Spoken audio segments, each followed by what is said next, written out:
Welcome to Decision Space, the only show that takes place right here between the turns in your favorite games. I'm Jake Friedman. I'm Brendan Hansen. I'm Paul Salomon.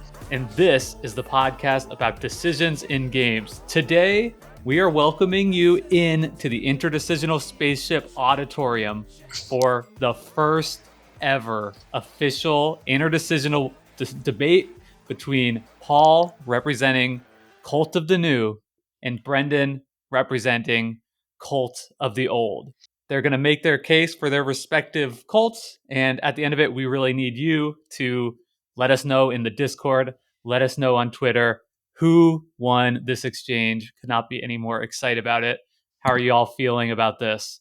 I feel great. I'm really proud to have been invited here. I feel a little bit like I've been roped into this kind of like title as like an ambassador for Cult of the New, but I've grown to realize how true it is of me. You know, I think we'll be pushing back and forth a little bit on the boundaries of this. Like as I look at my game collection, the Cult of the New eventually becomes old. So what can you say about that? But I'm here to represent the coming unstoppable wave of new and exciting games.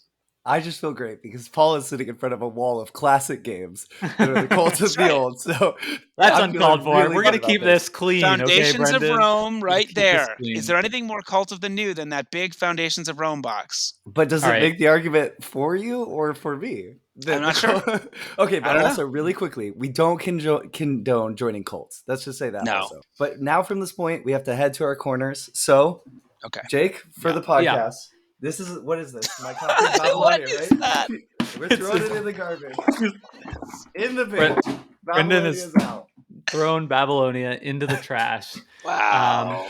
So obviously theatrics are already flying. What you can't see that I can see is that Paul and Brendan are both standing at their lecterns with their notepads out, ready to furiously scrawl notes as I ask questions and as their opposition in this debate answers. It's going to be good. It's going to be clean. My role is the moderator. So I'm going to be the one asking questions.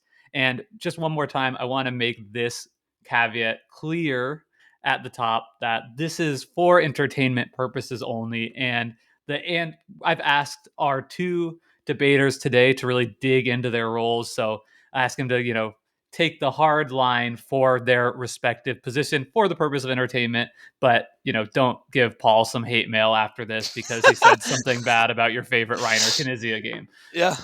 Okay. So I wish I had some exciting music, maybe in post. The lights are dimming, and we're going to get started with our opening statements. And I want each of you to talk for about 1 minute, uninterrupted, on this prompt, which comes from Noah M. in the Decision Space Discord. So here's the prompt. What does your respective cult offer that the other does not? Brendan, let's start with you. Okay, first of all, the most important thing about the Cult of the Old, the best thing about spending your time playing board games is that you respect your own time. You rely on the rest of the market to take in all these massive sloshes of board games and just act as a beautiful sieve for you to filter out all of the doorstops you don't need to own, to get all of the little gimmicks that could have been fully developed ideas and might be at some point in time, and just say, you don't need to play this. It was a one-time play game. You get to sit back and, take it in, wait for things to settle out, have the plays roll in, and really sink your teeth in and enjoy. And I think because of this also, you have an opportunity to sort of revisit the same well. You're not just obsessed with playing the same games. No, excuse me. You are just obsessed with playing the same games over and over and over again. We're not merely taking a slice out of the lemon to see how it tastes. We're squeezing it for everything that it's worth. We're probing the depths of the games that we own just because we love them, because they're the games that have stood the test of time. And there's so much more that you can gain from having an understanding of what's come before is going to give you an even deeper appreciation for when the new designs that really stand out trickle up. You can appreciate them for what's truly new, or appreciate them for the way that they've built on what has come before. with no understanding of history, how can you know where the ship's headed? All right. Thank you very much, Brendan. Paul, over to you. Thank you so much.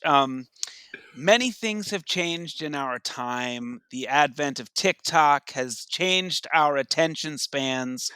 For the worst, I don't know, but this is the time that we live in. And I do think we're always ready for something new. We're hungry for it, right? Things are always changing. Kickstarter, what's the flashy new thing? And, kidding aside, I do think it's a very real part of the way that people experience this hobby is that it's exciting to see something new. It's exciting to see new art of something that you haven't played 30 times or that didn't win the Kenner Spiel in the year 1996. And I think you can criticize that, but I think it's a very valid way to enjoy this hobby. But what the Cult of the New offers its followers is novelty. And it is, sure, there are those titles that have stood the test of time, let's say, but there are also those titles that have been left in the past. We have certainly moved beyond some of these tried and true Euro mechanics to something that is a bit poppier, a bit more of the time, a bit more of the now. And as a game designer, I personally am thrilled by what's the next new idea and where will my new idea kind of spin off of all of those. So, yes, I am firmly entrenched in the cult of the new, and I welcome all of our new followers coming after this podcast. Excellent. Well, thank you both so much for those opening statements. I'm just going to remind both contestants, please do mind the time. Okay. Both of you are running just a little bit long on those answers. So I would hate to have to cut anyone off. Yeah. So the way this is going to work is I've got a bunch more questions in 3 distinct categories. The Okay. first category is going to be current events. Okay. And I'm screwed.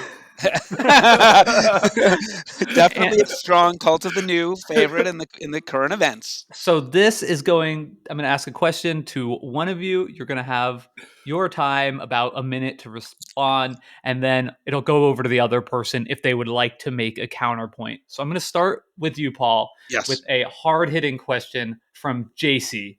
And this question is, why spend the majority of your time and money in this hobby buying and playing games that are untested and unproven? Great. Fair question. The first thing I would say is there are almost no games that are untested at this point. The games that you see that go to Kickstarter that sure, maybe somebody who you don't know puts out a game and maybe it's a little loose. But for the most part, when Elf Creek Games comes out with something, it's been play tested 100 times. If Simon is coming out with something, there's been a lot of development there. The reason that you would do it, go to something that you haven't played yourself, is because it's exciting, because there's something there that you're eager to get your hands on, and perhaps something like Kickstarter gives you your chance to do that. But Cult of the New is not reserved for Kickstarter. You could just go into Miniature Market, go into your friendly local game store, find something new on the shelf, and that just makes your eye go, whoa, what is this thing? That gives you that same feeling that brought you into this hobby the very first time. It's you don't have to live in the past. You can stay in the new and be thrilled by what comes. Brendan, would you like to offer a counterpoint or a retort? Well, I just think, honestly, I think JC has a great point that why would you spend your time? It's a great point that Paul has. Everything is tested. But why would you spend your time sort of trying to see if the newest hotness is going to hit the table in the right way for you when you could allow, you know, everyone, the great mind of the board game internet, to sort of take in what's there and tell you if 50 plays in a home table environment, what that looks like. Maybe they're not even going to evaluate that's the best game, but just you'll get a better sense for who this game is for and if this game is for you. And I think that that's another important quality of the Cult of the Old. It's just with time, you could have a better understanding of how it fits in the ecosystem, not just if it is a balanced game or palatable. All right. Brendan, this next question is going to be directed to you, and it comes from Mean Square. And it is, why? So, this question is regarding your take as a Cult of the Old on second editions and spiritual successors. Why not play the Marco Polo 2s over Marco Polo 1s? the Pax Pamirs over Pax Renaissance, and yes, of course, the Babylonias of the world over Tigris and Euphrates. So these are games that are not only built upon what has come before, but in many cases, literally by the same designer. Why not just play those newer versions? Okay, there's a season for all things. You know, it's very exciting when a new game comes out from a new designer. But for every when you have an iterative design by someone like Reiner Knizia, when he's going back to the same well, it kind of comes back to that same idea of sort of like, do you need to buy every copy of every game that you already own? Is there a reason to bloat your collection when you have a version of that game that works tremendously well for your group, and there's still room to explore? Can anyone claim to sort of have probed the depths of Tigris and Euphrates and understand it at the level of the depths that truly exist in that game? I don't think so. There's so much room for a game like that to be on the table. Why come to this like new stripped down version that's Yellow and Yangtze that kind of shaves all of the rough edges away, when you could just spend the time digging your teeth in with your group and exploring the rough edges and seeing what you like about them? And maybe 5 years from now, you can go get that copy of Babylonia off the trash and it's going to be great. But you can't do it now. Paul, I'm curious if you have any thoughts on second editions and spiritual successors. Absolutely. I'm glad that you brought up Kinezia's returning to the well. Of the many versions of Lost City in his oeuvre, I think that we all must decide what is right for us. And for me, it's Longboard, which is certainly a Cult of the New version of this, system. Did I need it? Could I have just played Lost Cities forever? Sure. But when it's something that's not a Tigris and Euphrates, that's not something with some meaty depth that I can explore for 100 plays, maybe I do want a fresh take or something else. I think ultimately I'm making a space in this hobby for me and my tastes, and those will inevitably change over time. I will make a couple of other counterpoints. Glenmore 2 is by far a superior addition to Glenmore. And I think that you can find that time and time again. Atlantis Rising second edition is Z Garcia's number 2 game of all time, something like that. The first edition was nowhere near. And I think the work that goes on over time to improve games does show you that, the tilt of the trajectory of games in this hobby is upward over time with a positive slope. All right. Excellent points. So, one more question in the current events category, and this is something I definitely want you both to weigh in on, but Paul, we'll let you have the first crack at it. So, this comes from Saluk, and the question is, I'm interested a little bit in new market games to see what gimmicks come out next, and because they get a lot of chatter online. Yeah. But as to what I want to play, it doesn't matter much when it came out. I just prefer learning something new and tend to move on from most games after a couple plays. So, Paul, my question to you is, when you're talking about Cult of the New, what is it about these new games as opposed to like a new to me game that you think is better? Feel free to add thoughts you have, however they fit in there. I personally, I think that Saluk brings up a really great point, which is that new to me is really the point here. I think Cult of the New, maybe it's that Kickstarter leading edge group, but also, especially for somebody who's been in the hobby for a year, everything is new to you all the time, and I think that that's capturing the raw energy of what this is like. But once you've been in the hobby 10 years and you've, how many expansions of Dominion can you play before you feel like maybe I've done that and I'd like to taste another deck builder? So no, I don't think there's anything wrong at all with saying, hey, I personally have never played Tigris and Euphrates. Brendan makes face. I should, for me, that could be just as new as anything. But it does intrigue me to know that even Dr. Knizia himself felt maybe there was direction beyond that first instantiation of that design. I'll respond by saying, who doesn't want to play the castles of Tuscany over the castles of Burgundy? Am I right? A fair retort. But also here, okay, what's your favorite part of game night? I can tell you what it's not. Learning new rules. Jake, Want to learn some rules for Get on Board? No. Want to learn the rules for Barrage? No. Want to play those games? You definitely do. You definitely do. So the part of being a part of the Cult of the Old is just liberating yourself from the greatest burden of playing board games, which is having to settle in with a rule book while you fall asleep at night, falling asleep 3 nights in a row, trying to get through that rule book of Barrage. And That's that's hilarious. okay. It's okay. Sometimes you just, when you're cooking a new recipe, you don't.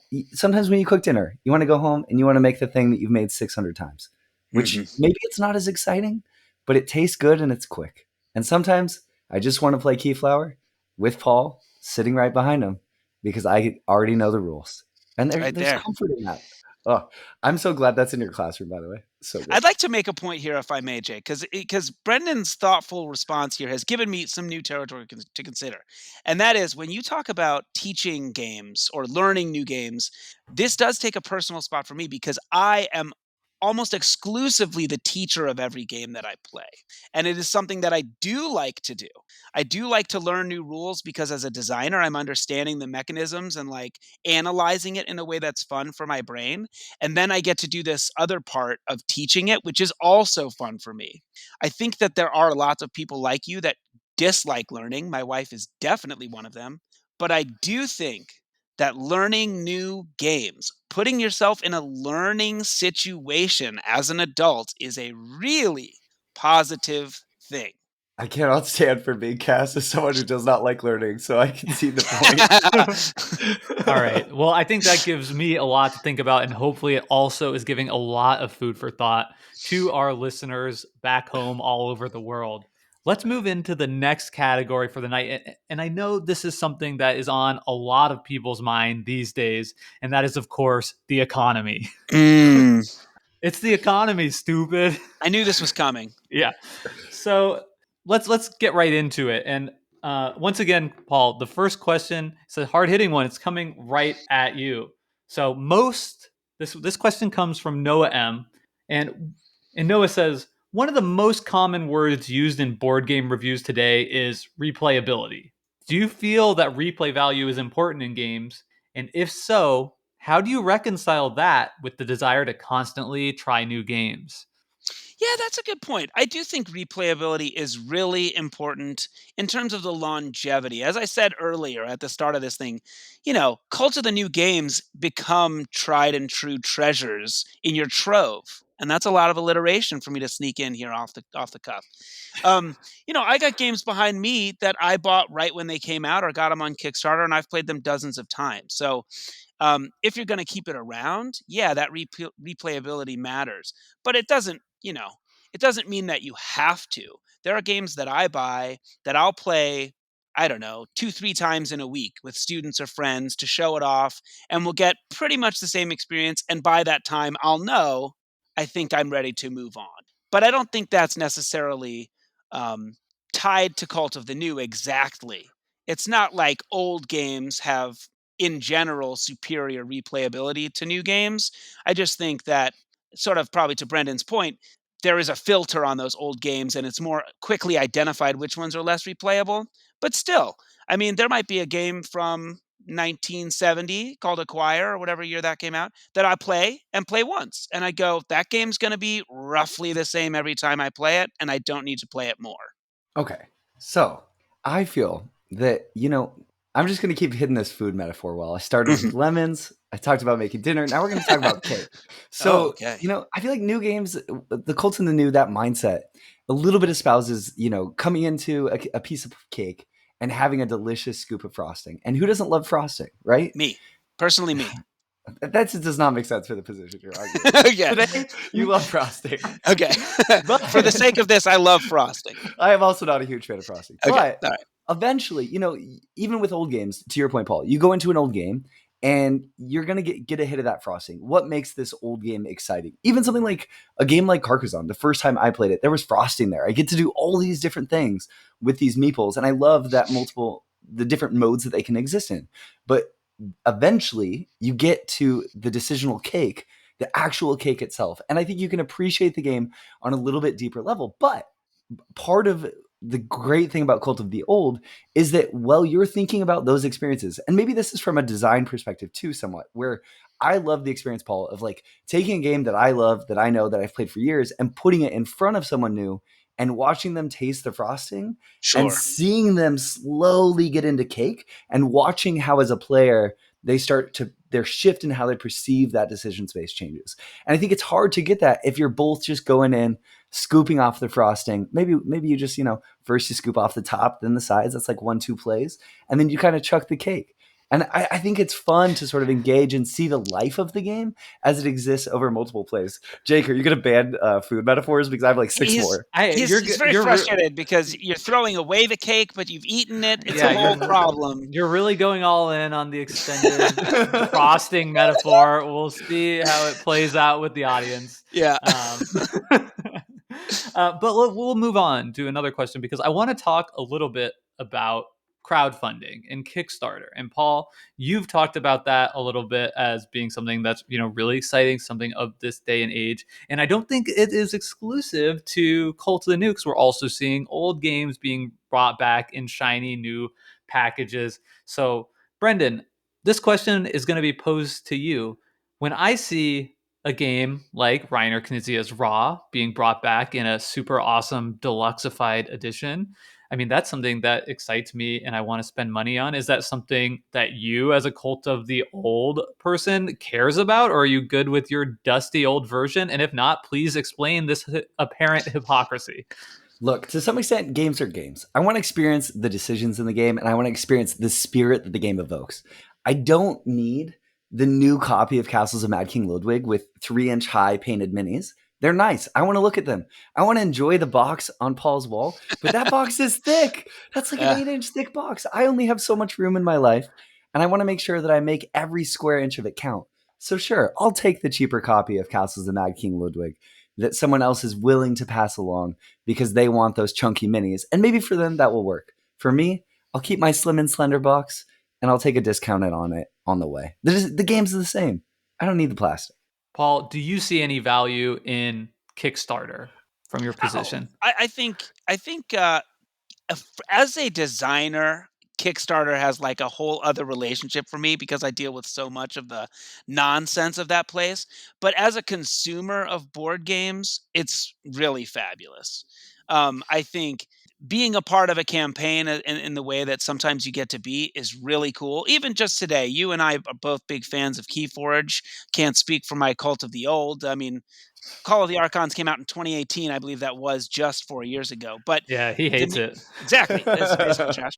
And think about it. Every time you open a deck of Keyforge, that's a new thing. They just went to crowdfunding today, and I, for one, am thrilled because there are totally new opportunities there that wouldn't be available without crowdfunding. I can get a deck with my name on it. I can't do that at my friendly local game store or my dusty old library at a friend's house. There are things possible in this day and age because of crowdfunding that just weren't possible in 1992. Great answer, both. The last question in the economy section of this debate, and I want you both to answer it. And just plain and simple, I want you to make a lot of people to be real right now. The economy, at least in the part of the world I live on, is not doing great. Some people, gas prices are higher. People might have less disposable income for board games than they used to. So I'd like for you both to make the case that if I am only able to make 1 or 2 board game purchases a year, should I be spending that money on an old game or a new game?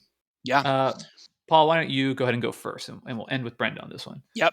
The first thing to say, I think, is that it's always important to know that this is a luxury hobby, that none of us need to have the most expensive all in pledge on the game we're excited about.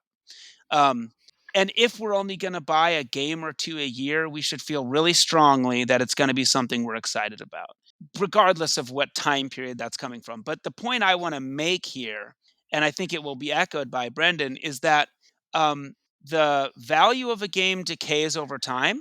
And so you may be able to scoop up a copy of Palaces of, well, maybe not something like that, but something Castles of Burgundy original edition for a bit cheaper, right? And get a ton of gameplay out of a low one. But by the same token, a new game holds its value for a good chunk of time. And so if you want to play 4 games, if you want to play 10 games in a year, you can buy that new one, play it a couple times, and you don't lose a lot of, capital in flipping that game. You can often buy it and sell it for near the same price, especially when it's something like, that new hotness you picked up at Gen Con or got off of Kickstarter.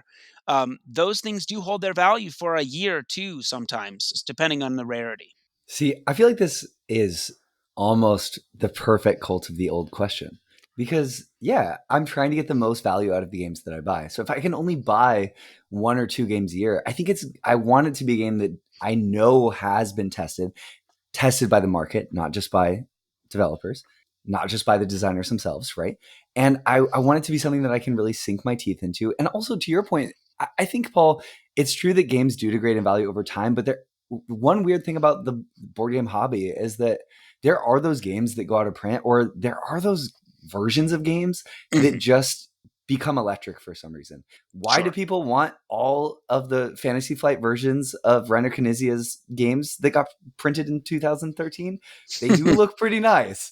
So I think that, to some extent, being Cult of the Old, I'm going to give it a knock here because oftentimes the games that that do come into prominence, that do stay popular, all of a sudden there's more people that wish they owned them that originally bought them. And that can be a bad place to put yourself in. But the only benefit is maybe you don't need to buy the games anyway, because maybe, you just return to that closet and say, Jake, what if we just played Keyflower again? And Jake will say, I'll pass, but you can play it on Board Game Arena with other people in the Discord. And I'll say, okay, that's fine. Great. All right. Well, that brings us to the end of the economy section, and we'll be moving into the final section for the night. This is arguably the one that is most important, that trumps all the others, and that section is game design. And the first question here is going to Brendan. So this question, we had a lot of great questions submitted by a relatively small group of people. So thank you to everyone who submitted questions. If you would like to submit questions for the next debate, if you enjoyed this episode and we decide to do this again, make sure you join our Discord. That's the best place to do it. But anyway, another question from Mean Squared, which says, a lot of classic games may have aged well, but don't stand a chance of being published today. Why, Brendan, do you think that is, especially if it's not just due to presentation? Yeah, I think that tastes change sometimes. Approaches change sometimes. With Cosmic Encounter, if you took that to a publisher, jump out at them as something that they want to take a risk on today, maybe not. Maybe it'd be really hard for Paul or myself to go to a publisher with 100 different alien powers and say, can I sell you a negotiation game, an asymmetric negotiation game? But the awesome thing about old games is that those games, they have been made. They do exist. You can return to Cosmic. Would a game like Race for the Galaxy stand a chance of getting printed today? Probably. It's an amazing game. But I think that there's a chance that the iconography might not have hit perfectly for a publisher. If you show it to someone, they might have concerns that the ability for the market to absorb a game that's a little bit tough to learn just is a lot lower than it used to be. So something with, that asks a little bit more of its player is less likely to get made. And sometimes I'm looking for a game, no matter if it's a lighter game or a heavier game. I think Race tends towards the lighter end of the spectrum, but asks more of its player. I'm okay with a game like that. I want designs to ask more of me. And I worry that the current trends in the market are such that there's so much competition that publishers are looking towards designs that don't ask as much of their players, whether it's, the band of scoring that can come out, or the learning burden up front. And I think that because of that, the sort of range of viable pitches that you can make, not the range of viable games that people want to design, but the range of viable pitches that newer designers can make has shrunk. And that's changed the way that games are being made. So I think you miss out on certain types of experiences if you sort of say, I'm only going to play new games and get excited about new games. There's this trove of games that maybe wouldn't get made today that are still really interesting and really good, and maybe just don't fit into the way that the market is asking publishers to make games will work right now. Publishers at the end of the day have to sell copies. That's what they exist to do. They exist to make good games, but they also exist to keep the lights on and sell some games. And there's certain, concessions they have to make, I think. Paul, over to you. I think it's an interesting point to say that maybe Race for the Galaxy couldn't be made today because they did make it. It's Terraforming Mars Ares Expedition, and people love that game. Um, I think that the games that would get picked up today are the tried and true games that you love. I mean, could Keyflower be made today? Probably. Somebody's going to put it up on Kickstarter, but it may not be of the day's taste, kind of as you said. The big games of 10 years ago are not the big games of today. Um, Not even necessarily because they're worse, though certainly that is the case sometimes, but they're just not of the day. They're not what gets the market excited now. And that's okay. As I said before, I think ultimately this is a hobby about what excites you, what's personal to you, what's flavorful to you. And sometimes, you know, pulling out a record from 1930 really rocks for you. But when you put it on for your kids, they think you're an old loser. And I don't know, Brendan, are you an old head? Maybe. I think I'm a little older than you, but I'm firmly in the cult of the new still. My So son's going to think I'm so old. Oh my gosh.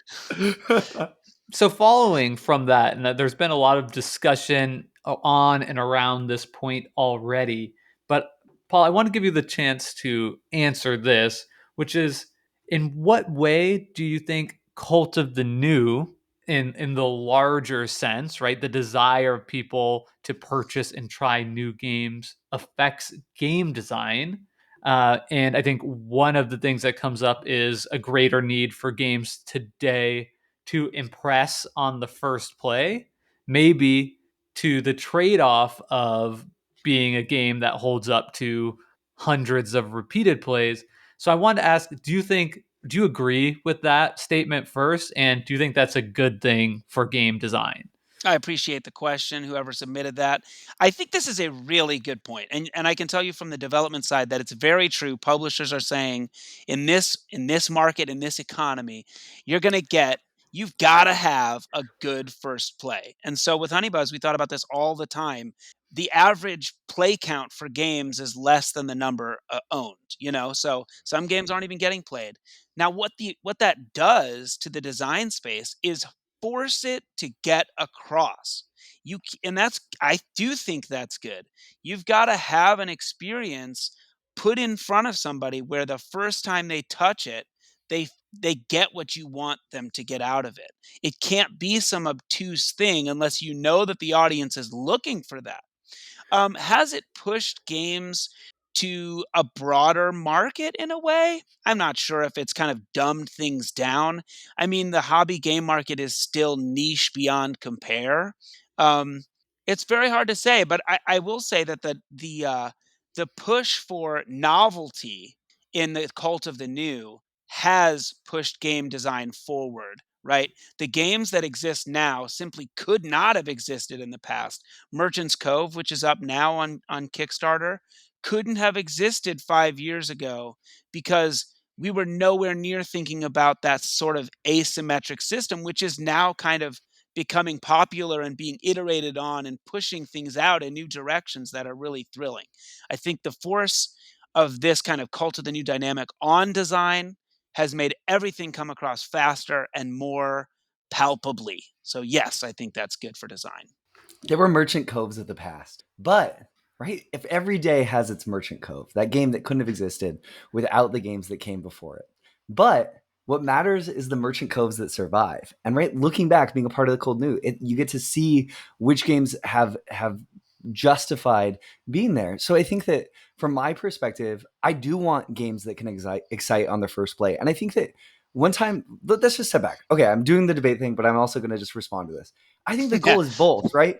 The goal is both. Like, Paul, when you sit down to make a game, when I sit down to make a game, I want a game that is impresses on the first play and is good on the 75th or 100th play. That's the real goal. And I think that's been the goal the whole time. It's just what people need to get excited has shifted a little bit, because people are looking for games where they can engage with the decisions maybe a little bit more directly on the first play than a game like Agricola, something we just covered, that it takes a little bit longer to figure out what you're trying to do. And that's fine, because you can still have games that excite on the first play and are exciting on the 75th, 100th, 500th play. Okay, but with this question, I think it's a misnomer in a way to say like that new games are intrinsically more valuable because they couldn't have existed without what have come before them. Because there's also going to be those games that were design dead ends that people just don't follow them up because what they do is so valuable that there's no iteration left. Something like El Grande. How many years have people tried to make a better El Grande?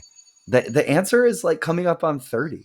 And you know, I want people to keep trying. Let's hope that 20 more years from now, someone takes the game design sword up and just crushes El Grande and makes it an unplayable piece of trash. But for now, if I want to play area control, hold up, I'm going to the closet and I'm getting El Grande because it's the best game that's been designed. So, people can keep trying, but new doesn't necessarily mean better, right? And I think another example of this is just there's going to be new games from Stefan Feld.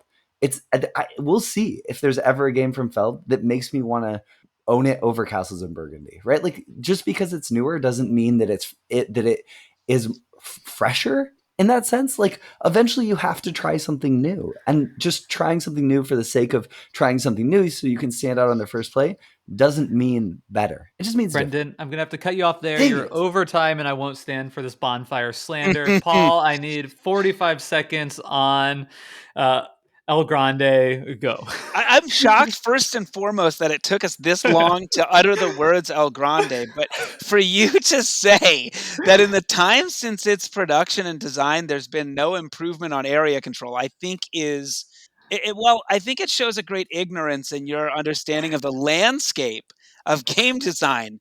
An El Grande, now, admittedly, I've played it one time, 90 minutes, 8 turns. That's all you have to know about what I experienced in the game to know that the game designs have moved beyond that.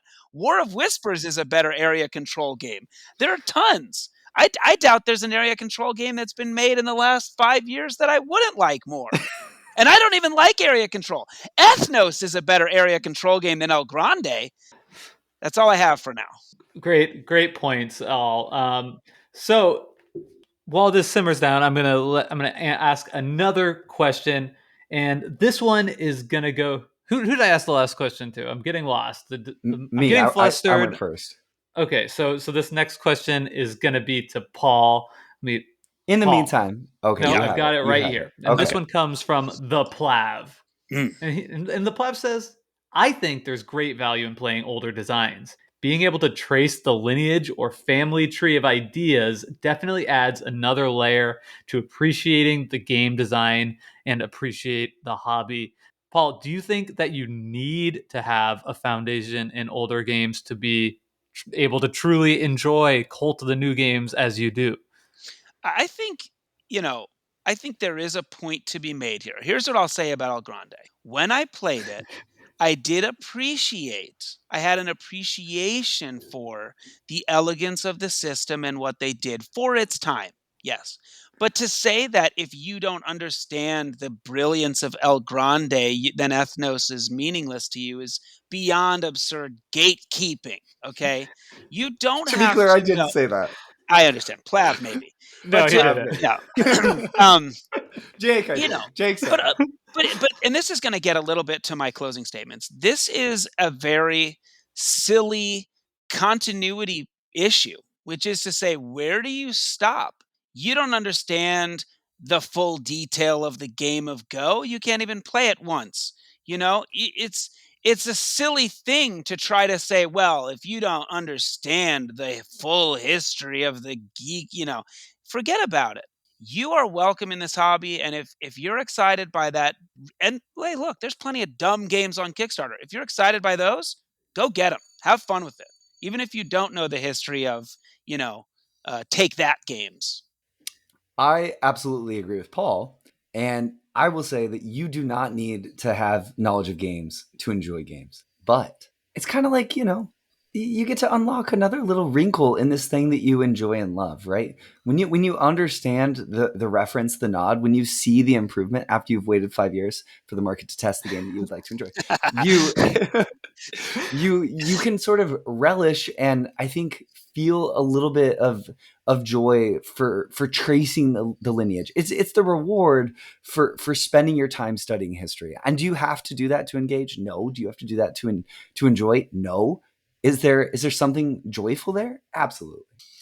Great point. Okay, only a couple more questions each, and then I'll give you a chance for your final closing statement.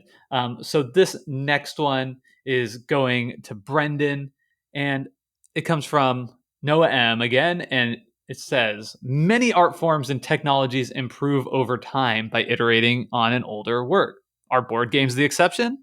Brendan, thoughts? Yeah, board games are definitely not the exception, right? There are going to be iterative designs that are exciting and wonderful, but I think just like like looking at movies, the way that movies get made and exist, there's amazing movies being made today that are awesome. But the market conditions force a different type of movie to be made because of the burden placed on production companies to make their money back. You have to fill a theater many times. You can't make the type of movies that were happening in the early 2000s and the 90s because you can't rely on DVDs to make half of the cost of the film back because you can't fill the theater. I think games have moved in a little bit of a similar direction, but that's okay. The cool thing about the Cult of the Old is that you're not locked off from playing new things, right? You just are going to wait a little bit longer to engage with them. As the Cult of the Old, if we're counting it as 5 years, I'm thrilled because Welcome to has just come into my purview, and it's going to be really exciting to play some of these roll and writes that people have been talking about. Quicks, I think as the Cult of the Old, I got hit with that a few years ago. It was awesome. Before that, I played Yahtzee. It was good. Now I'm enjoying this Welcome to. In 3 years, I can play Cartographers. That's going to be wonderful. Oh my goodness. I'd like to hop in here and just speak on the topic of roll and rights. First of all, I will give a nod to Yahtzee, one of the true classics, a Banger. great game. And if I can, hopefully I'll return to it in my closing remarks. But the whole category of roll and rights has been an exceptional development. Not to mention Rolling Realms and the Honey Buzz realm, which is coming out very shortly from Stonemaier. Cartographers is one of the absolute best in this category, and you're going to get into a situation where all of a sudden you can play Welcome to, and you're going to really enjoy it with art by Anne Heidseek, by the way, artist on Honey Buzz. And then you're going to realize, well, what's this Welcome to the Moon I hear about? They're doing some sort of a multi-stage campaign. I'll wait a couple more years because there's so much meat. When in fact, even at this point today, right now, you could skip all of it and get straight to Welcome to the Moon, which has learned from the years of experience that you're now going to push through. I mean, the market has told us this is the better game, but you're still going to wait anyway. That's a really interesting point, and especially because I think Welcome to Las Vegas was a Welcome to game that a lot of people didn't like. Yeah. So, if you had jumped right to that one, maybe it's a different case. That's But a fair Paul, point. That is a fair point, I think, because when it came out, I was interested in it, but I did have enough of a discernment to say, maybe not. Yeah. And, if you jump in too early, who's singing the praises of Corinth? That Days of Wonder rolling right. I haven't heard about that in a while. Who's singing the praises Played of it. Patchwork Doodle? You played it? Was it fun? I don't know, but you're going to decide for me. And in 5 years, if I should play it after I get Cartographers, I'll listen to Paul because he played him first for me. That's fair. And I all would right, like to go on the record just for 10 seconds and badmouth Second Chance, one of the least interesting games ever designed, quote unquote, designed by Ava Rosenberg. One of the worst flipping rights of all time, Second is that Chance. like Never.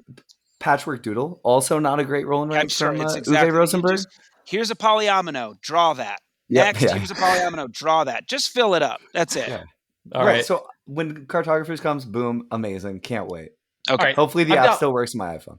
I've got one more question to each of you, and then it'll be time for the final thoughts. Paul, I think this is an important question to really drill down on what you're saying, which is that games designed between 2018 and 2022 are better than all games that came before it. So I was hoping you could give an example of one or two games that truly stand out in your mind as games from this Colton new period that you would really hold above all games prior? Okay, I do think that there's a bit of a straw man. You're putting some words into my mouth. I never said that all the games of the last 4 years were the greatest of all time. You said Okay? it, Paul. I think that we'll go to the tapes and we'll see. Um, okay, I'm looking now at the collection and I'm thinking, really, because this is what it's about, right? And I've said this before. Some of these games are going to last for 70 plays, and for me, Honey Buzz, clearly I've played it hundreds of times. But really, what's there? I think Glenmore 2 is a great example of a classic game that was updated and so much replayability was added into it that people will play that for a long, long time. It's not that the time period is better than all those other games or all that other time. It's just that for me, for my cult followers, that's the time period we go to get the feeling we like from this hobby, you know? And it's just as simple as that. I do think that things have been cleaned up and that on average, you can expect to find more exciting mechanisms that have been sort of viewed through the lens of today's market, which makes a lot of sense. There's always going to be that old vintage vinyl market that's going to buy older stuff too. That's okay, but for my money, the new market is today's sound. And Brendan, it should be very easy for you to pick a game from your much larger span of time that is superior to Glenmore 2. Please tell me the name of that game. Wait, I have to name a game better than Glenmore too? Yeah, it should be easy. Yeah, it for is you. easy. I could go on and on. Tigris and Euphrates, Modern Art, Castles of Burgundy. Like the list goes on and on. Agricola. These are just games that everyone should try, own in their collection, and just have for ages and ages because you can return to them over and over and over. All right. And the last question of the night is going to go to Brendan first. Paula, of course, you'll have an answer to follow up. And I'm going to ahead of time. This is a tough one. Brendan, the field is exploding. And this is a question from Jim D, I should say. Give him credit. The field is explode. A Patreon subscriber Woo! for Decision Space. So thank you very much for that. We do have a Patreon if you would like to support our show just a little bit so we can keep doing these episodes. You too could have the final question. That's right. But this one came from Jim D, and he says the field is exploding. Barriers to entry are continually lowering. More ideas are being developed now than ever before. The diversity of developers is probably too slowly, but still increasing.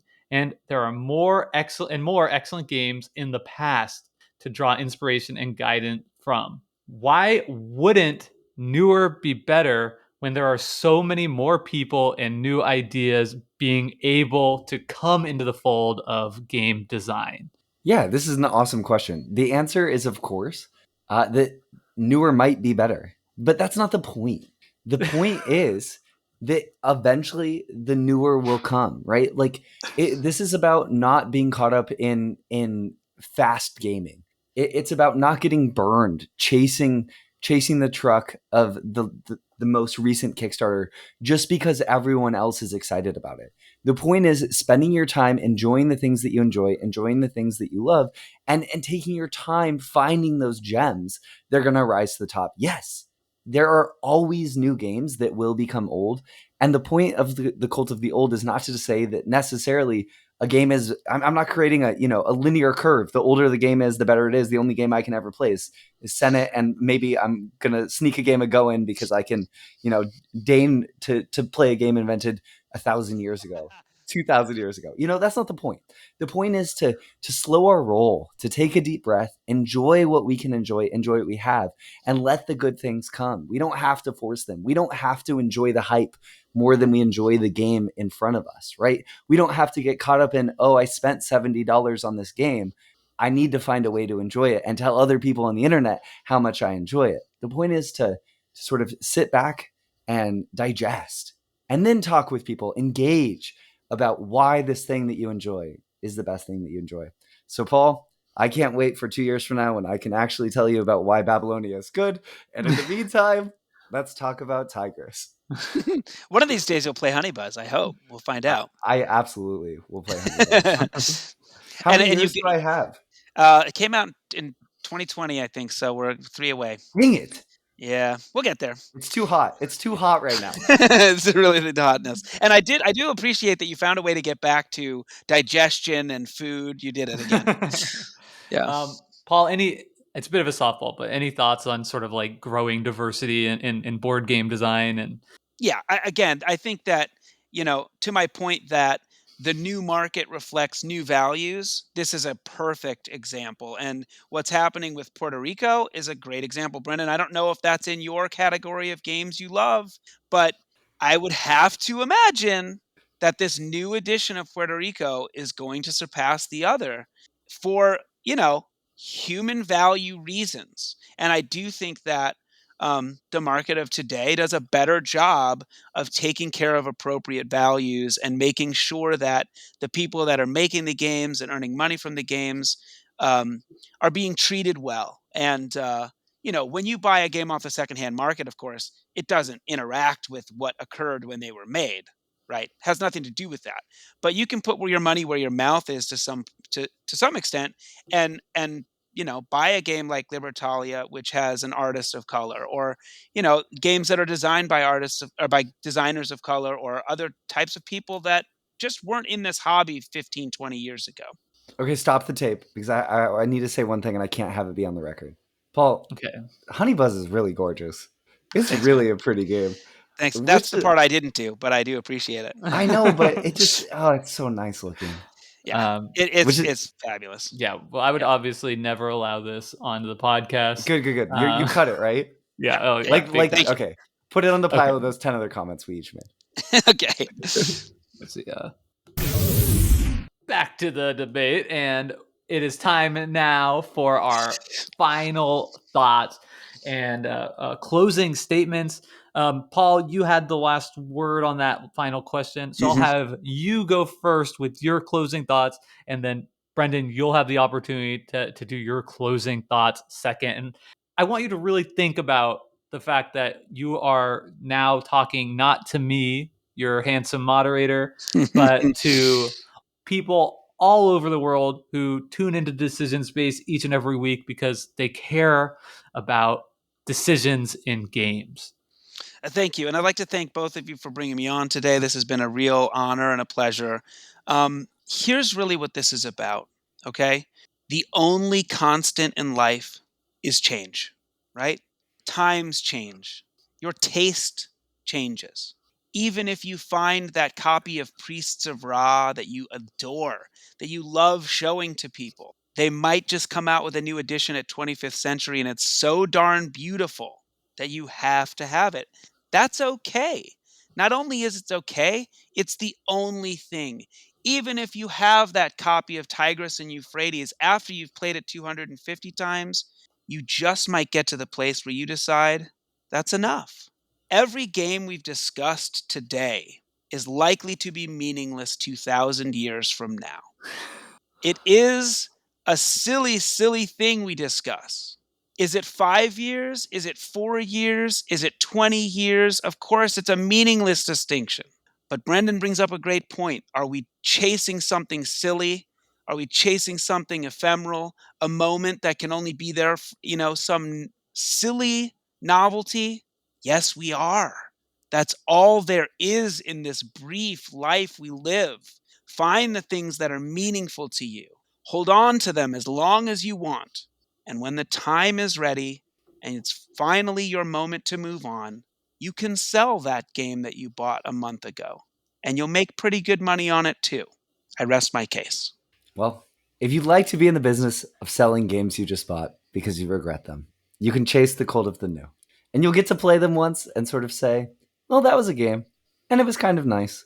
But I only tasted the frosting. But I think, dear listener, that you should treat yourself to depth, to slowing down, to engaging and enjoying the things that you have, to waiting, to sitting back, to returning to the well and getting to understand it in all of its qualities. You should treat yourself to sort of to having a favorite thing, to having a history with a thing, so that when you do change, your understanding of that thing that you enjoy can change too, and you can understand why just it's even more special than you ever imagined. So I think also, let other people chase the bus. If they find something really good, they'll bring it home and put it down on the table. If Ark Nova is awesome, I'll hear about it in 5 years, and I will happily play Ark Nova. But for now, I'm going to sit back. I'm going to enjoy the games that I have. I think I'm going to go have a play of Modern Art tonight. It'll be really fun. If you'd like to join, I'd love to show you an old game that brings people together, is exciting, and has tons of room for interesting decisions. And then in 5 years, we'll play Ark Nova. And that is going to bring us to the close of tonight's interdecisional debate between Paul Salomon representing Cult of the New and Brendan Hansen representing Cult of the Old. I want to thank you both so much for your time. And genuinely, you both did a great job debating for an hour in front of our live studio audience yeah, I mean, that's not easy. So yeah. I just say thanks. And now that we're at the end, at the end of the episode, how was that experience for y'all? I had a great time. I think Brendan is a very sharp guy. He clearly understands a lot about the history, perhaps more than I do, as just a silly neophyte. But no, I think a lot of good points were made on both sides, and ultimately, this hobby is just about having fun. And I think we both said that at some point, is that we're not trying to gatekeep anything. If you like it, go after it. I had a blast. I love debating with Paul, and I think that Paul is. We're just so lucky that you come on the show sometimes, and every time you come on, I'm just like, when can you come on again? It's so fun having you on, and I think that one thing about the discussion that's so cool is I think that regardless of when we're talking about games, what's really cool is ultimately there's just so many good games that exist in the world. It's like regardless, it's just such a cool time to be alive, and I think I love that about right now. It's just awesome. And that's the other thing too, is because there are so many games, not only just on Kickstarter right now or releasing in stores this month or currently at Miniature Market or released in the last 20 years, there's way too much for anyone to engage with. So you can choose the thing that you like. And if you want to dig back and find something there, that's fine. It's the same with music and movies. All the points that you made are so true. And two things. One, hugely relieved I watched 8 Mile a week ago to prepare for this experience. I would have had the stamina without it. Two, but you got to lose yourself. Exactly. The moment I feel like I did a little bit. Yeah. It wasn't spaghetti; it was cake on the sweater. But right. You really went all in on taste the frosting. He brought it all the way back. Yeah. But wait. It wouldn't be an episode of Decision Space talking somewhat about old games unless we plugged the game on top of Keyflower on Paul's shelf. Yeah. Which is to say, everyone should play Kanagawa. Because if we don't say it, Kanagawa. No one else is going to say it. And it's a game that has stood the test of time. Bruno Cathala, Charles Chevalier. I think you should play it. If you've never heard of it, listen to episode 1 of Decision Space. I listened to it. I listened to that one. I thought it was very good. Thank goodness it is a great game.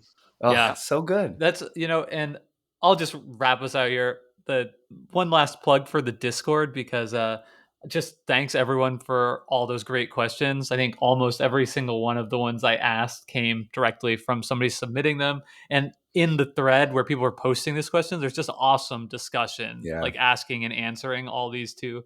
So and really thoughtful. Yeah. So truly, if you want to be in an online chat room type setting, like it's such a great extension of what we do on our weekly podcast that I feel like to get the full Decision Space experience, and especially the debate around mechanical artifice, something, we're still trying to iron out a little bit, has just been like so fire in our Discord that, highly recommend you get it there.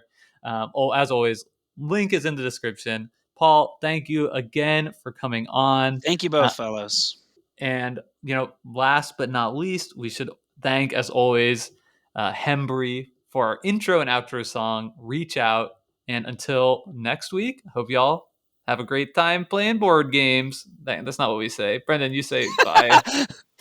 Normally we just say bye. Perfect. Close enough, 'cause I am reaching out.